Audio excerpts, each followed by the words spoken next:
Welcome to Synchronize Swatches, your twice monthly dose of coolness. I'm your host, Chip Johnson. And I'm the other guy, Chris Gregory. Every other week, we watch an episode of the cult classic 90s sitcom Parker Lewis Can't Lose, and then we record ourselves talking about it. It's time for Operation Record the Podcast. Are you ready? Nulla quaestio. I don't know if I said that right, but... Who cares? Nulla quaestio. It's not like anybody's out there judging us. Quaestio. Yeah. Judging our pronunciation. Gentlemen, synchronize swatches.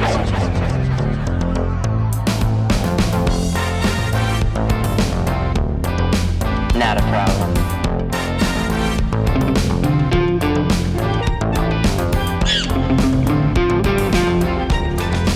I've never liked you, Lewis. Not a problem. Eat now?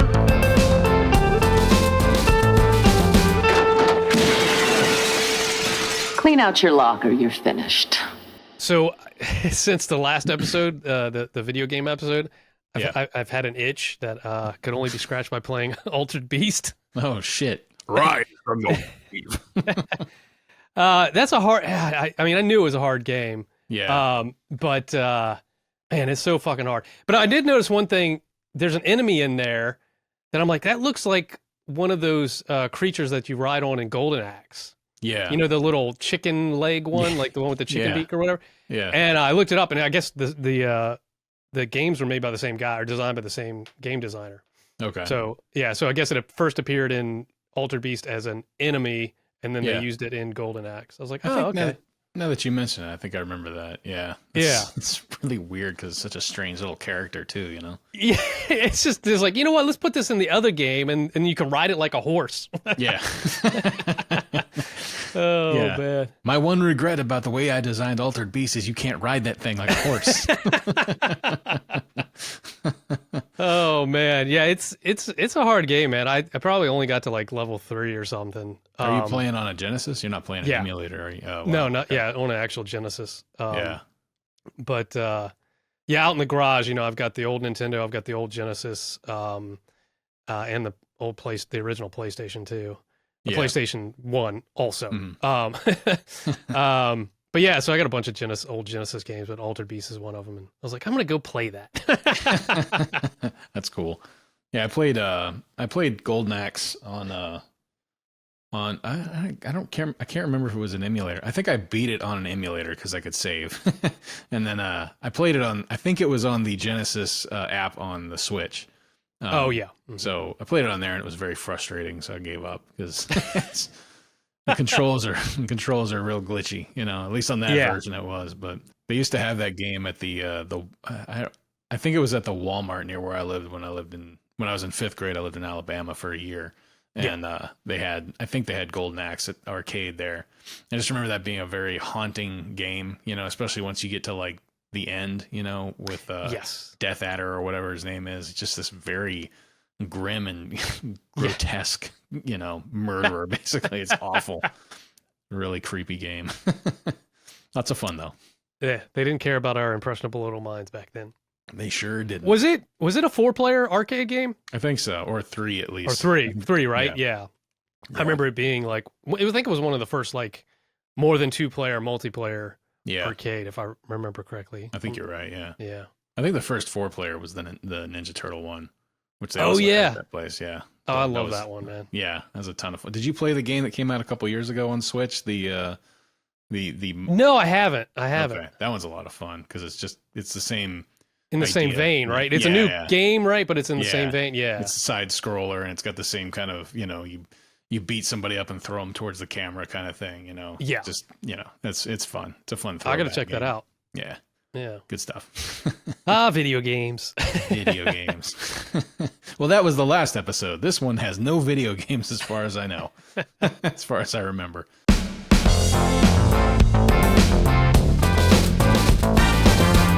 Now I'd like to call your attention to a mistake in the program for this evening. Today we're discussing Season 1, Episode 17, Splendor in the Class. The German title is Das letzte Wort, and the translation of that is The Last Word. The original air date on this one was February 10th, 1991. It was written by Michael Swordlick, first episode writing, and directed by Larry Lipton, also first episode directing. So here's my synopsis of this episode. Parker Lewis is a man in love. In Haley Madison, he's met a girl who challenges him, seduces him, and overwhelms him. As his new relationship consumes him, Mikey and Jerry are left to fend for themselves. So for our opening gag, Parker is observing the fish in his fish tank, and he sprinkles a little food for the fish, and he's grinning at them. And then in the next sequence, we see Miss Musso, and she's looking all around the tank, but she doesn't see any fish in there at all. I think she kind of squints a little bit, and then she throws her thumb up, and all these fish come flooding back into the scene. I think there might even be like one of those little scuba guys or whatever that drops down in the scene as well. So she's quite satisfied by this outcome. So the next shot is Frank Limmer, who is making kissy faces at this electric eel in the tank, and the eel is paying him no mind. Yeah, he's all into it. And then the last shot is Kubiak looking in the tank at this huge lobster that's in there, and he's pulling a bib over, obviously, because he's gonna crack that thing's back. So when I watched that the first time, I was like, oh, it's a misdirect, because he reaches up above the tank. Yeah. And he pulls something down. And at first I thought it was a cupcake. And I'm like, oh, that was a total misdirect. We were, thought he was going to eat the lobster, and then he pulls down a freaking cupcake instead. I was like, oh, that's a good misdirect. But then the second time I watched it, I'm like, wait a minute. Because he has the lobster. It's actually a lobster bib. Yeah. On. And what he pulls down, I was like, that's not a cupcake. But I was like, was it like a cup of butter? That was what I thought when I saw it. I was like, I think that might be a cup of butter, like or a cup of butter. Yeah. But yeah, at first I was like, oh, it was a total misdirect, and the second time I was like, wait a minute, no, it wasn't. He totally missed that. Bib to eat. Thought this it was a tiny cupcake. Tiny cake.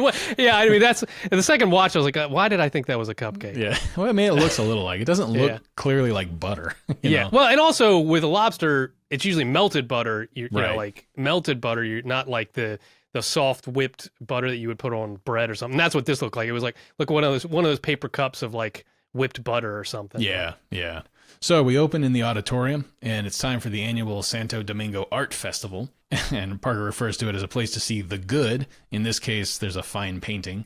The bad, which is Frank has this mechanical sculpture of a Musso thumb, just going back and forth. And then, which he refers to as the bad. And then the greasy, which is Kubiak's entry, which is a basket of French fries sculpture. I wasn't really sure what it was made of exactly, I don't know if it was paper mache or what, but I don't either. But what it reminded me of was, you remember Double Dare? Was it Double Dare? Yeah. Where they had like fake fast food stuff that you'd have to like slide through, but like I feel like there were some French fries in that Double Dare set. Yeah, and I feel like it reminded me of those fucking French fries from Double Dare. maybe it was foam or something like that. Yeah, painted foam or something. But So Parker and Mikey are surveying all the art, and they hear Jerry call them over, and he shows them his entry into the festival, which is a collage book of photographs of the three of them. And it includes like this cool pop-out image that he shows them. And his piece is entitled "To Sirs with Love," which is just so damn sweet. And Parker and Mikey are very impressed and touched by this. And then Mikey looks over and he calls their attention to a piece that's in the center of the room. And what it is, it's like a 6-foot step ladder that's roped off, and it's got a viewfinder, or a viewmaster rather. It's a viewmaster or viewfinder? Viewmaster, right? Viewmaster, okay. Yeah. So it's got a Viewmaster suspended at the top of it. And Jerry calls the piece pedestrian. Damn. But Parker goes over and he ascends the ladder, and he looks up through the Viewmaster slides, and he's moving through each of them. Coolness. Life. Nulla. Quaestio.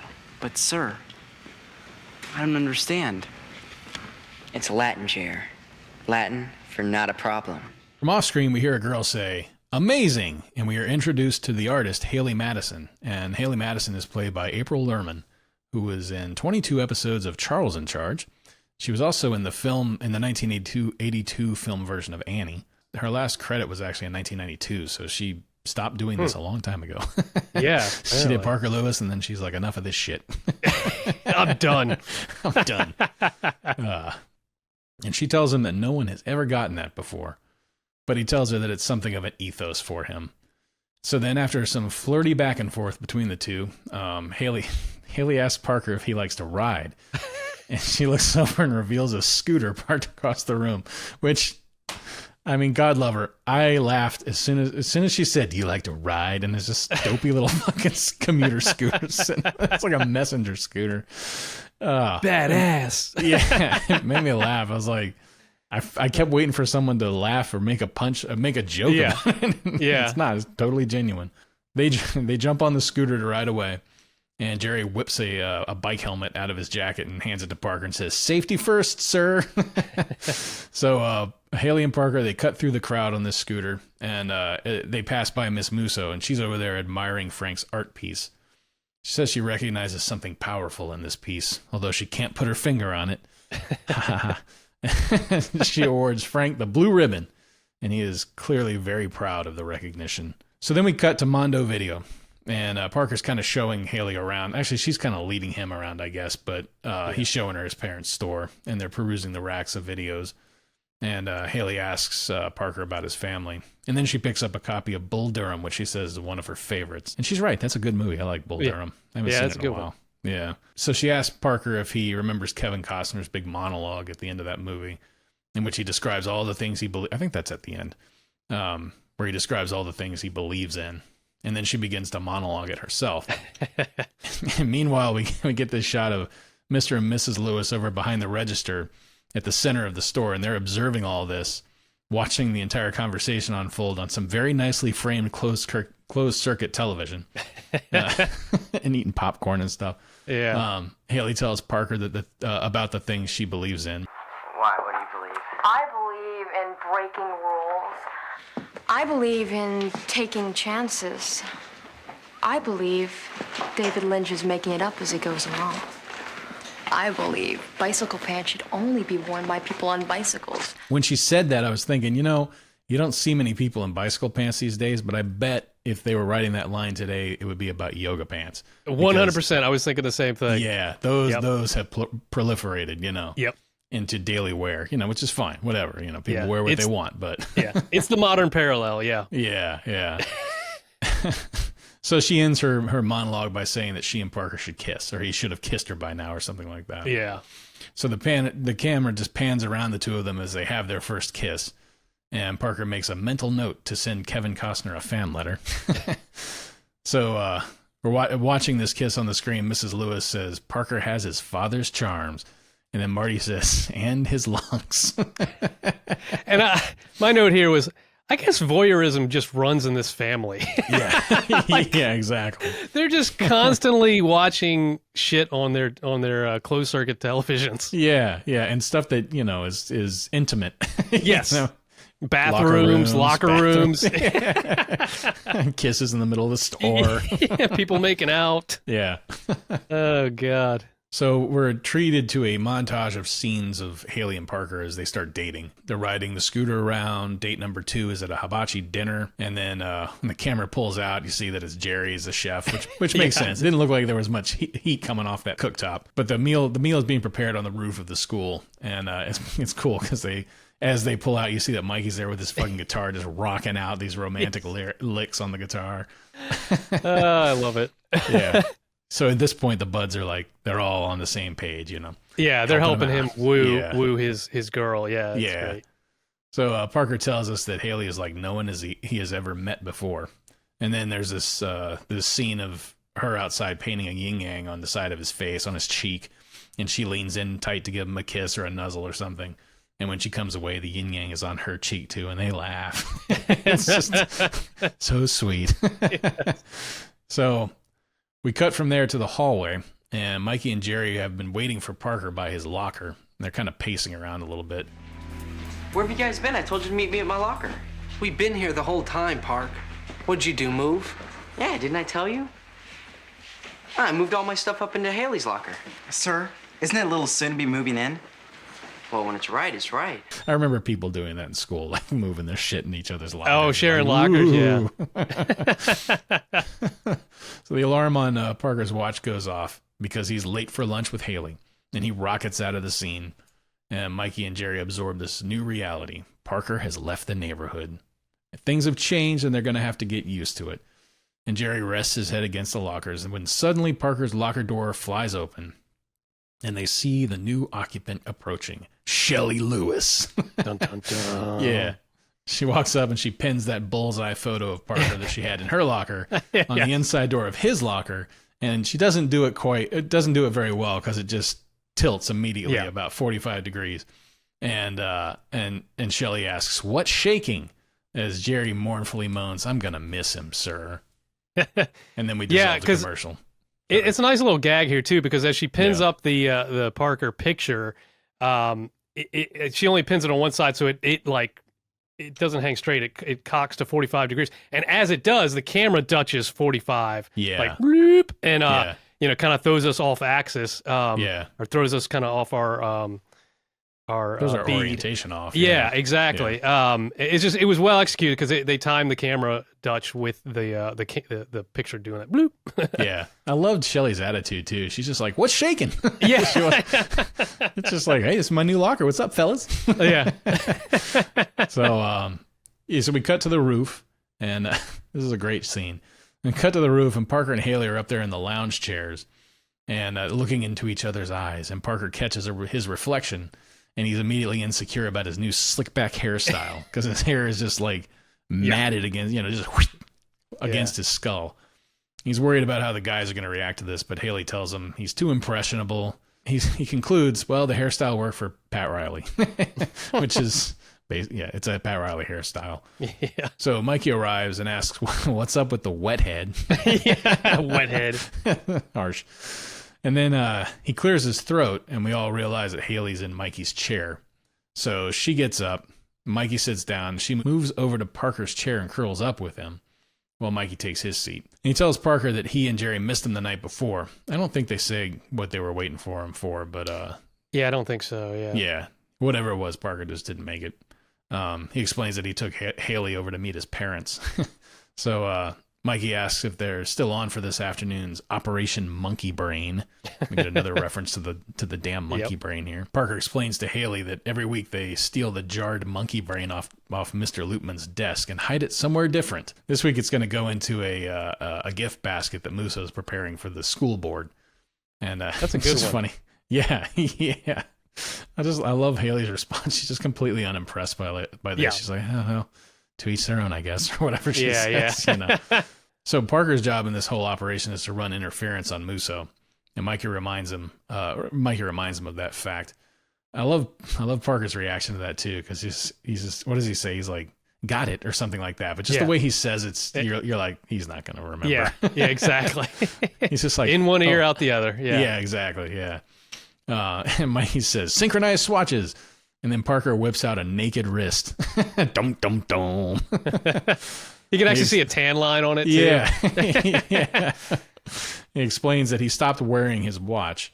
And Haley says he doesn't need a watch anymore. He has me. And she reaches up to caress his face, and she's got her pink swatch on her hand. Yeah.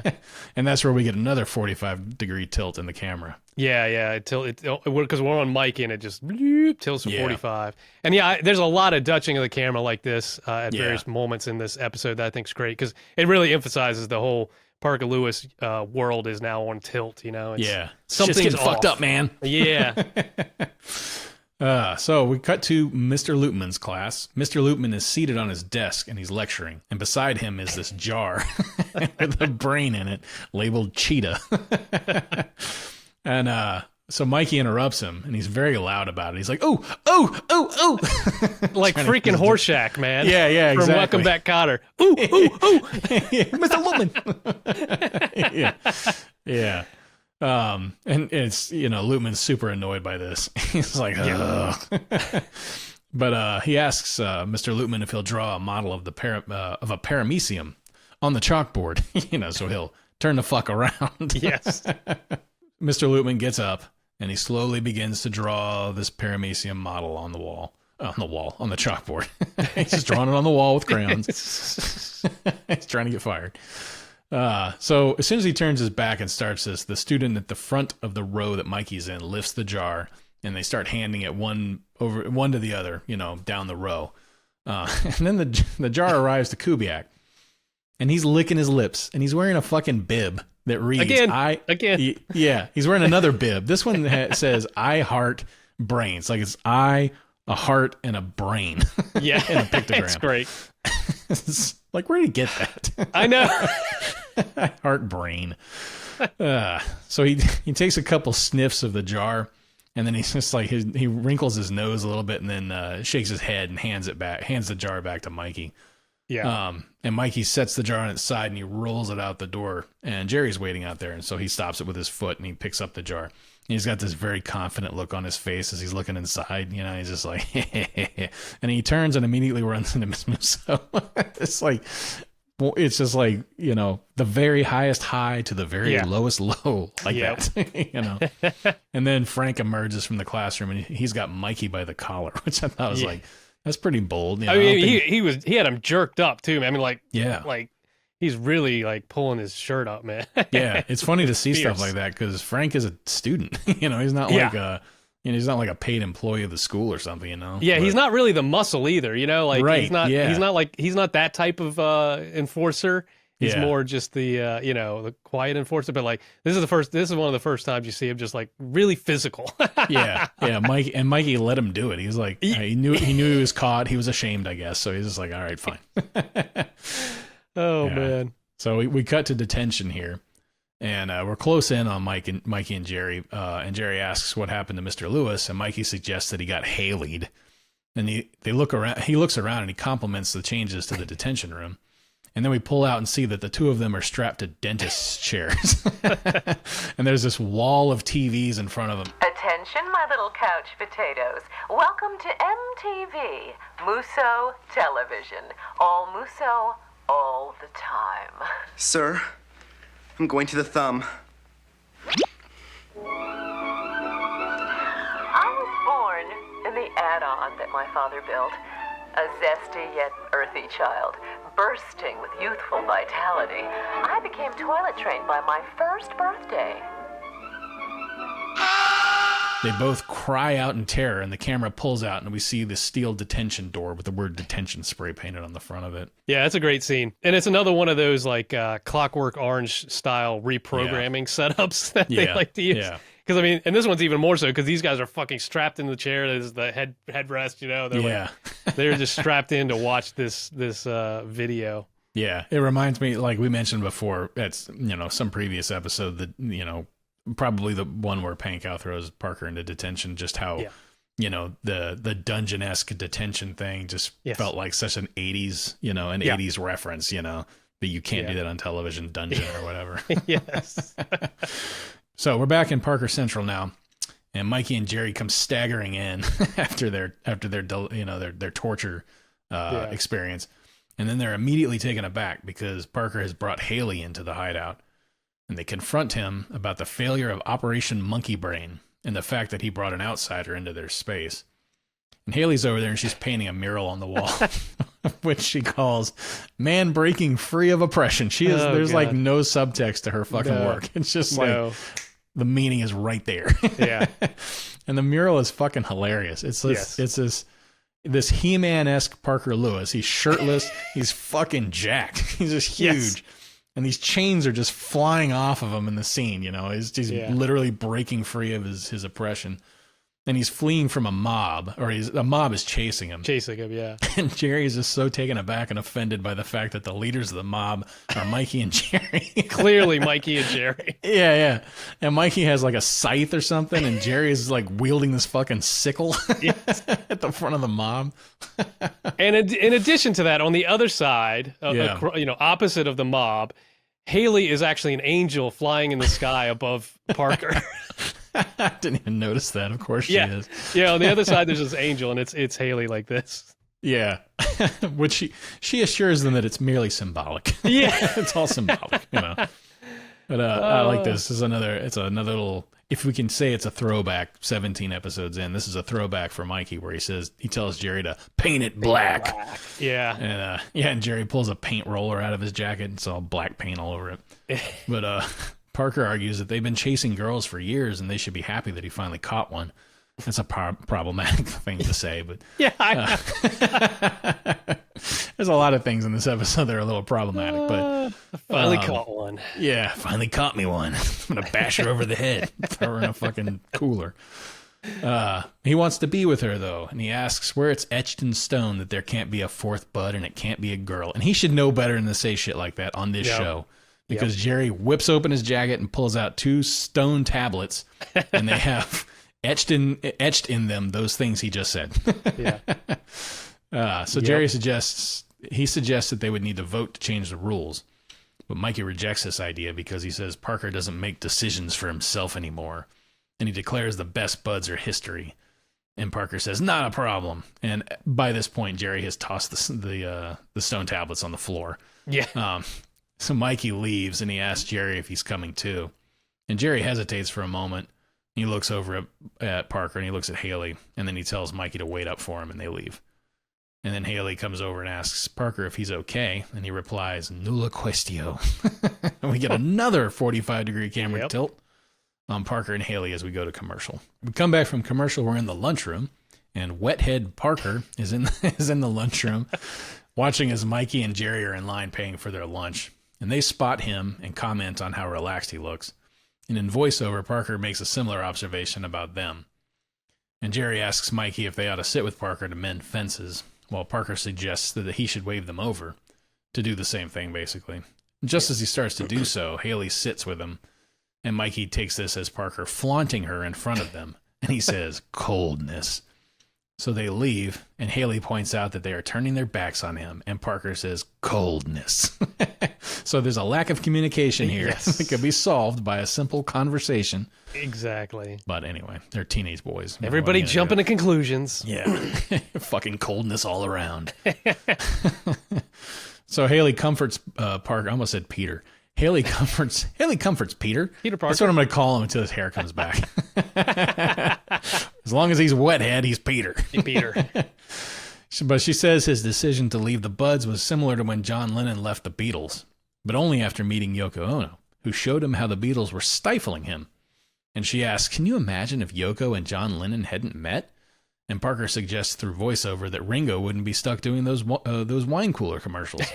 And I made a note that I need to find a clip of this because that doesn't ring a bell for me. Do you remember commercials with Ringo? I looked it up. I saw it. It's on YouTube. It's Sun Country wine coolers, which were like a big wine cooler in the 80s.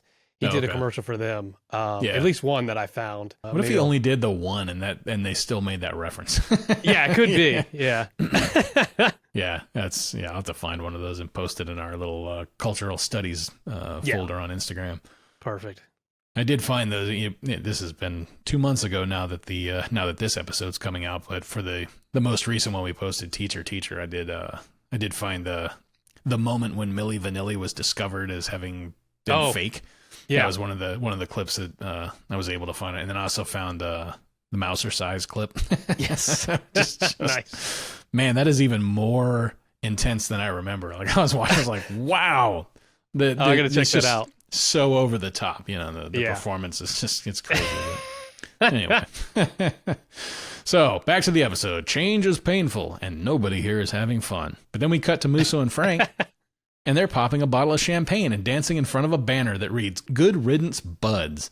And I really liked, I mean, they both dance really nicely here, but I love Frank's moves. He's just popping beside, on either side of her, like poking his fingers in the air and all this shit. It's really so funny. Yeah. It's great. So Mikey and Jerry are sitting there and they're at lunch and they're joined at their table by Kubiak, who basically he sits right between them on both of their chairs. Yes. Yeah, there's not a chair in between them. It's like he edges in on the each edge. Yeah, sharing their chairs. It's like, good Lord, that's got to be uncomfortable. Yeah. And he suggests that he'll be their new best bud. He says he's a good friend and he can keep secrets and he'll let them call him Haas. That's just great. Great perk. I would totally call him Haas if you let me. Yes. I got to point out too that, for one thing, Mikey and Jerry both just bought lunch and then they sit down with their trade lunch and they pull out their fucking lunch boxes. Yeah. So they have their home lunch and their school lunch. I did not realize that. That's a great point. Mikey's got like a lunch pail like you would have working on a construction site in the 30s or something. Yes, I was going to say that. Yeah. And then Jerry's got a goddamn Sesame Street lunchbox, which is great. Yeah. I mean, it's very sweet, but it's like, look at him with his little Big Bird lunchbox. We cut to the hallway. Haley is dressed all in white, which I guess harkens back to her angelic appearance in that mural. And she assures Parker that his new clothes, which are all black, look great on him. It's all black with a little bit of white stitching in his shirt. Yep. She says not everyone can pull off all black. And then they pass Frank in the hallway, and Frank's wearing the exact same outfit. And they look at each other, and it's like they're both disturbed for different reasons. Yes. But they're both thoroughly taken aback and disturbed, and there's a really weird music playing in the background, as they walk by. It's the exact same outfit. It's like, how did Parker not realize? Because Frank wears this outfit all the time. Yeah, right, exactly. It's great, though. So, after they pass by, Frank arrives at the trophy case, and Miss Musso's over there chastising the maintenance worker because he's putting lighting in around the trophy case has the prize-winning art piece in it, the mechanical thumb. So, I'm just laughing because I did this. Put an NSFW's tag on this episode. People only listening can't see what I just did. Anyway. Yeah, exactly. Good God. Got to look at it on YouTube to find out what he was doing, guys.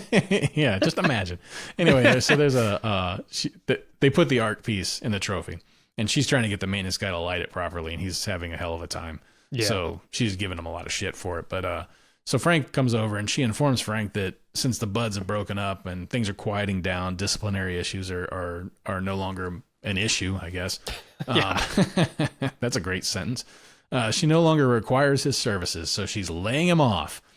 And Frank is heartbroken, but when he starts to register this whimpery protest, she admonishes him. She's like, "You remind me of my Rottweiler." I guess they whine a lot. I don't know. I guess, yeah. I mean, I love Rottweilers. I don't remember if they whimper a lot, but I don't think of them as whining. But yeah. I guess Miss Musso's does. Anyway. I love that the best buds breaking up. The crime rate or the disciplinary action needed in the school has drastically dropped now. yeah. Pranks are at an all-time low. Yeah. Yeah. So we cut elsewhere in the hallway. Jerry joins up with Mikey walking towards the camera, and they're walking in the hallway. And Kubiak then pops in behind them, and he's wearing a fucking awesome Parker Lewis style shirt. Great gag. I love it. Yeah. He asks if they're interested in eating some pizza, which in the context of having just seen them sitting there with lunch pails and school lunches is even more confusing. But they both just ate lunch. So he suggests, they tell him that they both just ate lunch. So he suggests they go outside and do some sort of headbutting thing. I didn't quite catch what he was saying there. I don't know. But well, I think he was like, "Hey, let's go out and do some friend stuff or buddy stuff," and he's like headbutting, okay. like headbutting, and they're like, yeah, because you hear like this. We're not going to headbutt you. Yeah, you hear a rumble, which I don't know what the sound was. It's almost like somebody's stomach rumbling, but like they both just said they were full, so I'm not sure what that was exactly. Yeah. I'm probably just not getting it, but so they decide they could eat again. And we get that slow Kubiak smile with the creak as his mouth goes up. So then we cut to Parker Central, and Mikey's in there packing his things up, so it must be some time later. He's packing up his things when Parker comes in. He no longer has wet head. He's got his hairstyle back. Yeah. But he's wearing a turtleneck. It's a nice look, but doesn't look like him at all. No. So Mikey says they're clearing out so Parker and Haley can have the place. And Parker tells him he was thinking about leaving it for Mikey and Jerry. He says Haley's idea. And Mikey isn't surprised by this at all. He says Parker can't make decisions on his own anymore. I know.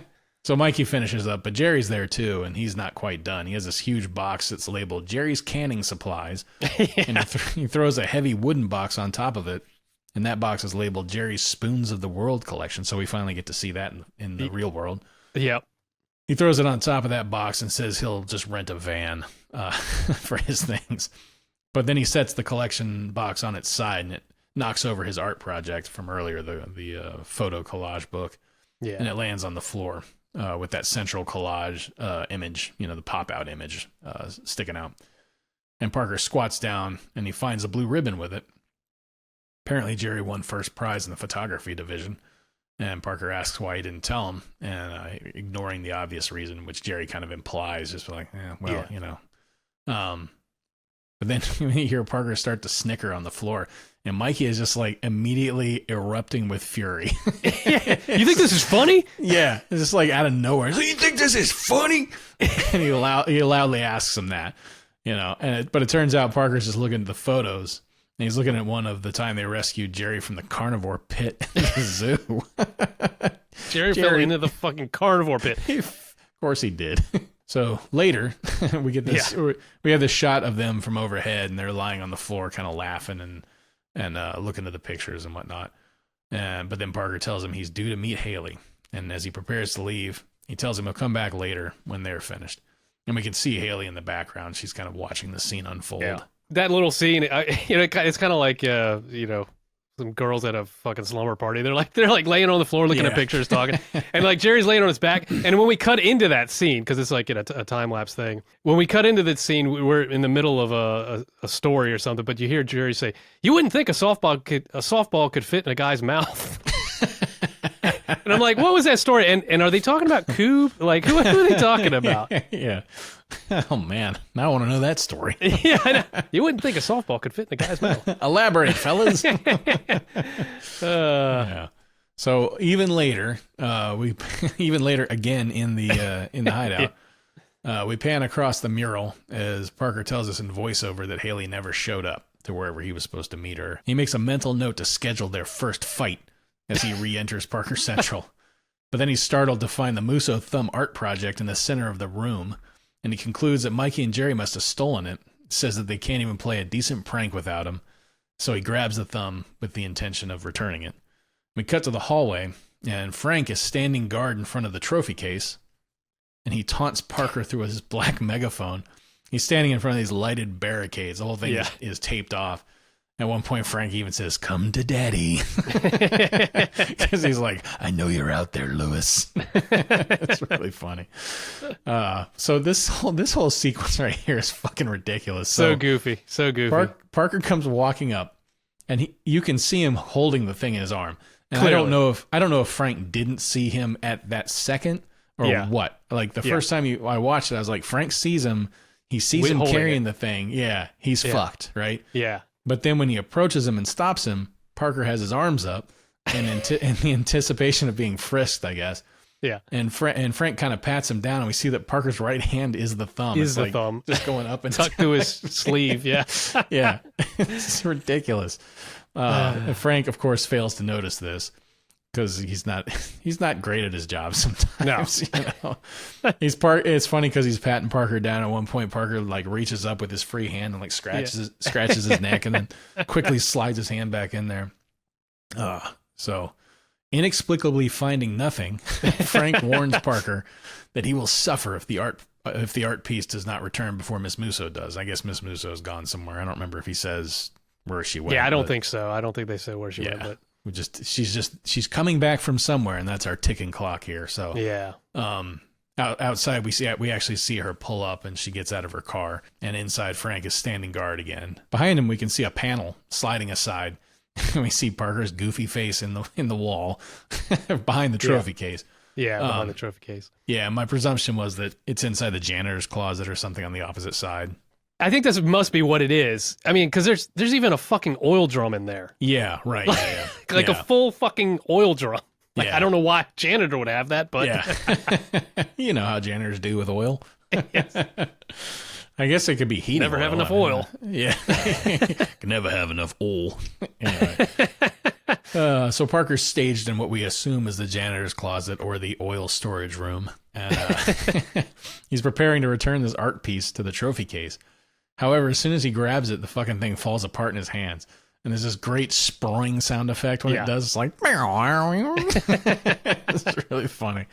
The whole goddamn thing explodes, though. So he's fucked at this point. And Musso's continuing her approach as he starts to panic. And the door starts to creak open, and we get this light cast in his face. And he's also pointing his own flashlight into his own face. Yeah. And these other flashlights are pointing. So everybody's pointing flashlights right in Parker's face. So he's 100% blind at this point. He can't see what's happened. But then the flashlights pop up and we see the faces of Mikey and Jerry, who have come to his rescue. They ask him what happened, and he says he's all thumbs. I really want to get like a sound bite of like the doo-doo. Yeah, we need that. We can just drop in for jokes like that. Yeah. Anyway, because that kind of a joke is excellent. Yes. So, that'll make sense to people eventually. Yeah, after they watch the Abe interview. Yeah. So Jerry pulls out this shop lantern and hangs it up, and he whips out this battery-powered screwdriver through his sleeve like he did with the cell phone with with Matt Stiles. And we see Mikey removing the low E string from his guitar and hands it to Jerry. And then as Musso's approaching, Jerry he repairs it and hands the repaired thumb back to Mikey, who then hands it over to Parker. And the buds synchronize swatches, and Parker whips out his bare wrist again. Except that this time, Mikey uses like I don't know if it's a slap bracelet swatch or what. Yeah, I think it like is. A slap bracelet. Yeah. I guess they made them like that or something. I don't know. I think so. Yeah. I mean, I feel like that was a thing. Yeah. So he just whips the swatch onto his wrist, and they carefully slide the thumb back into the trophy case. So by the time Miss Musso arrives, Frank's standing there triumphantly, reporting that Parker Lewis stole the thumb, but it's directly behind him in the trophy case. Yes, making him look like a lunatic. They both turn and see that the art piece is back in there, and Frank is totally confounded. And he explains that he had an informant who told him specifically that it was Parker Lewis who stole it. And then he identifies the informant as Haley, the girl he's been hanging out with. That fucking Haley. And the buds overhear this inside the room, and they're all like, what, Yeah. But Miss Musso at this point has decided to take pity on Frank. Just saying, if it means that much to you, you can come back, be my special obedience helper. And he's over the moon. He starts to kiss Miss Musso's hand. And she lets him do it a couple times, and she's like, okay, all right. Just winks him off and walks away. And then back in the closet, Jerry asks what reason Haley would have to inform on him. So we cut to a different hallway. There's a lot of shots in hallways in this episode. Yes, there is. There's a lot going on in the hallways. So we cut to a different hallway, and Parker's standing in the hallway leaning against the wall, and Haley approaches. And she asks if it felt good for the three of them to be together again. And he confirms that it did. He's already figured out that she was the one who set this whole thing up and why. Yeah. That was obviously he knew that she was the one who informed because Frank had just said so. But I think he probably immediately understood the reason. Exactly. Which was to give them a problem to solve together. And she said she wanted to bring the three of them together before breaking up with him. Look, if it's because of Mikey and Jerry. Remember when I said those guys were holding you back? Well, I was wrong. They give you all the room you need to grow, which is more than I did. I smothered you, the way I do with every guy I really like. I try and make him be what I want him to be. Look, we don't have to break up. We can always have the same conversation in 3 months because that's what would happen. Because I've been here before, and I don't want to do it again. Not to you. She asks that, if they inevitably run across each other in the hallway, that he please not look away and pretend like he didn't see her. She says she hates it when people do that. Yeah. And he says, nulla questio, and moves in for a kiss, but she stops him appropriately and walks away.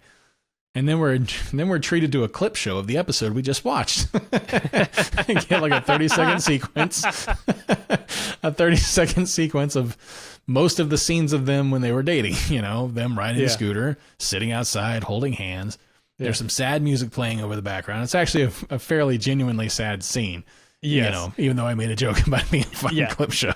No, well, a few things here. Because, I totally agree. It's especially for a 22-minute show, to have that kind of flashback montage, it's it's so, I mean, in a feature-length film near the end, it kind of makes sense because you've gone a long way. There's a lot of time elapsed since you saw these scenes, but in a 22-minute episode, it's we just saw this shit. It's kind of funny. Ago. but I mean, that's probably part of the joke too. Why it's so fucking funny. But it's kind of, it is a little bit sad. And the other thing too, one of the other things is, I felt like this is the very mature attitude that Haley has. Oh yeah, because normally in a sitcom of this era, the Yoko character, because there's tons of sitcoms that have done the same type of thing. Yeah, the Yoko character would just end up being like the villain in the end, you know? Yeah.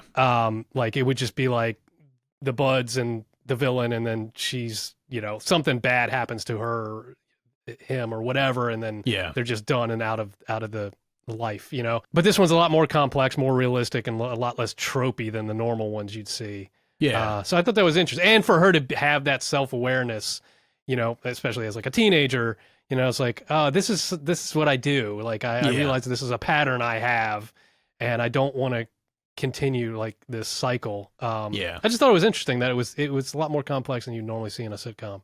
Yeah, and I think that informs the sadness of the scene, because it is sad that they're breaking up, because they're not breaking up for, you know, because of some outside reason necessarily. It's, you know, it's just this realization that I'm doing a thing that I always do, and you know, I need to fix this, I need to work on this kind of thing. And then the last thing is, during that montage, and I guess it was in the original clip too, but I didn't check, original scene, when they're kissing and we're doing that little pan around them kissing, there's a dude in the background just fucking giving them the stink eye. He just fucking stared him down. Yeah, in Mondo video, and he's just like staring at him. It's like so funny, dude. I paused it on him. I'm like, dude, man, he's totally just giving him the fucking stink eye, dude. You have to go back and look at that, man. I don't like love. It's hilarious. God, what a jackass. That's great. So we cut to the outside of the school, and Parker is walking alone when Mikey comes up behind him and taps him on the shoulder and does the old tap him on the left shoulder, pop up on his right side thing. Yeah. Good times. Jerry approaches and produces a frozen yogurt with gummy bears from his jacket. He says, the best thing to cure a broken heart. And he's right. It's so sweet. When suddenly, Kubiak steps in front of the buds, towering over them, I might say. I might add. He tells them that they need to talk. He wants out. He says he's not ready for a relationship. And then an impassioned Mikey asks why, telling him that their relationship is a beautiful thing, and asking what's wrong.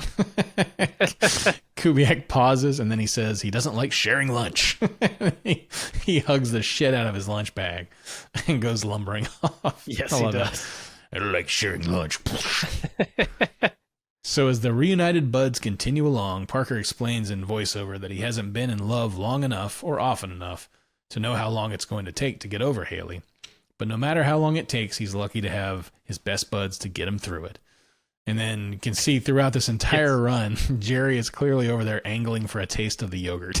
Yeah. He's just pointing at it. I think he pulls a gummy bear off of there. Yeah, he does. Yeah. I think Parker finally was like, and he hands him a gummy bear. But it's like, Jerry, just pull another one from your jacket, dude. What the hell? For God's sake. What do you have to wait for it to produce in there or something? Yeah. And wait for the Froyo machine to... It's got to recharge. I was also thinking when he was packing up the thing, and he was like, I'll just have to rent a van. I'm like, can't you just throw that shit in your coat?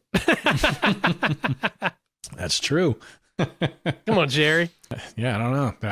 I have no reason based in the physics of that jacket why that wouldn't work. Exactly. Maybe he needs to rent a van from inside the jacket. He just pulls the van out. Boy. Yeah. All right, so we're back to our credits gag. In this one, Shelly's looking in the empty aquarium, and she's asking Parker what he does with his fish when he cleans the aquarium. And Parker responds from off screen that he keeps them in his orange sports bottle. And when he says this, Shelly is in the middle of a deep swig from an orange sports bottle. She spits it out in disgust. The end. Spits it out, just splash right against the fucking aquarium. It's so gross.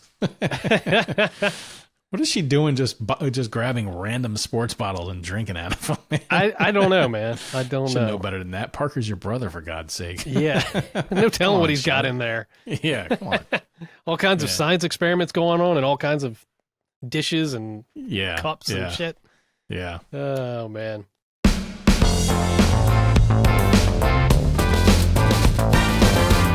What have you got to say for yourselves? Yeah, I think you made a really good point back there about the, this being different than a lot of sitcoms, especially that time, with the, she's the antagonist, I guess, but, she and Parker, I guess, but The fact that she comes to a very mature decision and then doesn't go back on that decision even when when he asks, like, well, we don't have to break up. She's like, we do, because I'll be back here in 2 months having the same conversation, and very mature for a high schooler, Exactly. That's why I said it was surprising to see that, A, for a high schooler, but also just for the sitcom of the period, when usually that character is just going to be villainized, at the end, and like it's going to be like they do something really fucked up, and it's like, oh well, we're justified in breaking this off or getting rid of you or doing something bad back to you. It would just seem like a much more mature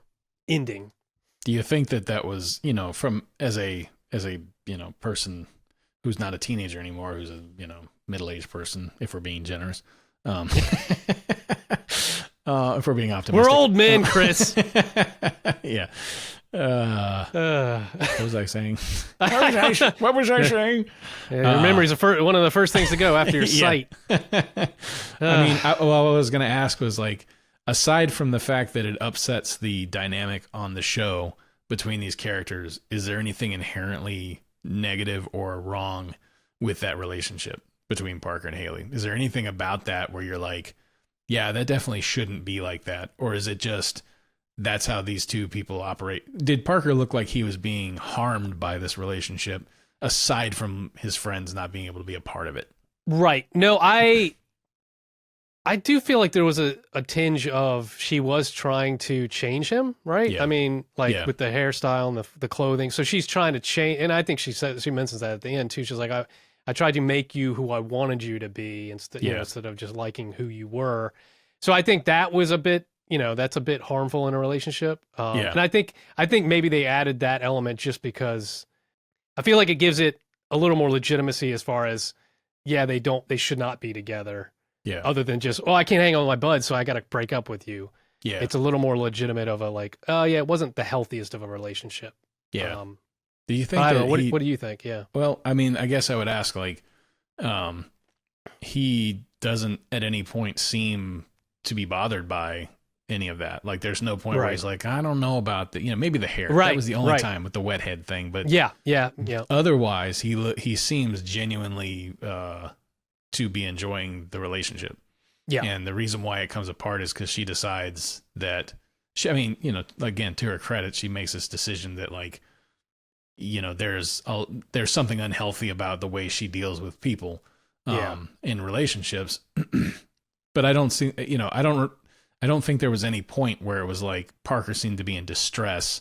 Right. And aside from just not still hanging out with his friends, which to me almost seems like, I mean, when you get into an adult relationship, that's like I don't know. It's probably just an outlook thing, but like you do tend to spend less time with friends if you're, if you're trying to build a healthy relationship, I guess. Yes. Or you prioritize the person in the relationship over friendships, especially early on, I guess. I mean, that's how I look at it, but then at the same time, I could be completely wrong, So like, no, I think you're right. I mean, that is, like you say, especially as you become an adult and start relationships, you're gonna spend less time with your friends. That is just a natural thing. I mean, that's just life, right?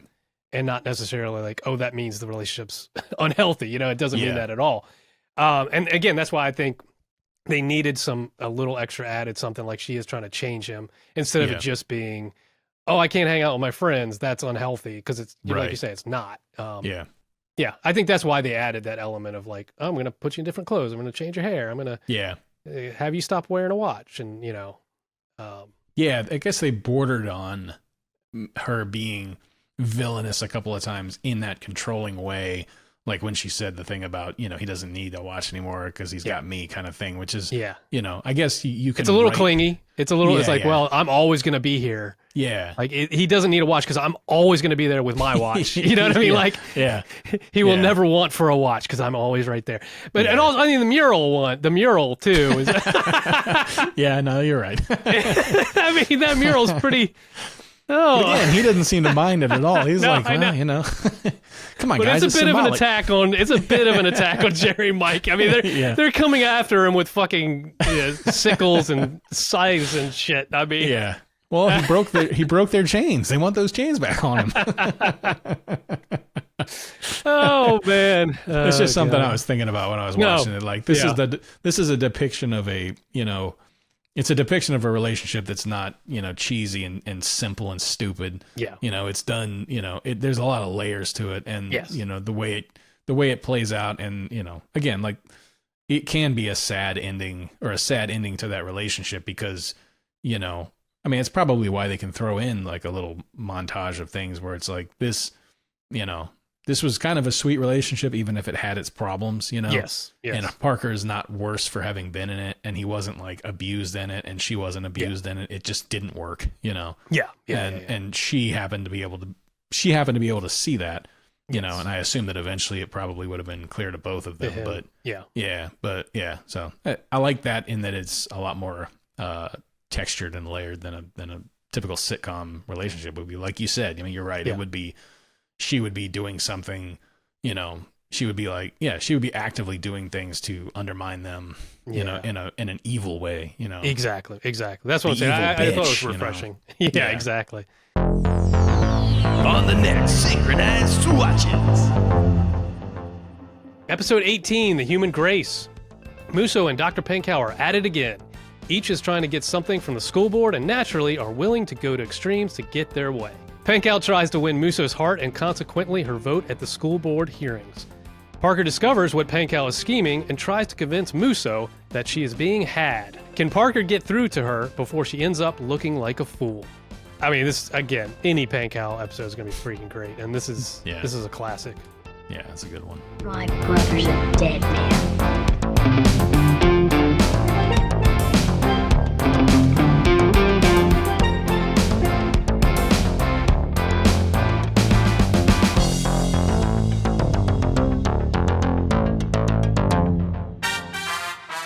My friend Jerry said you guys were going to do something really neat today.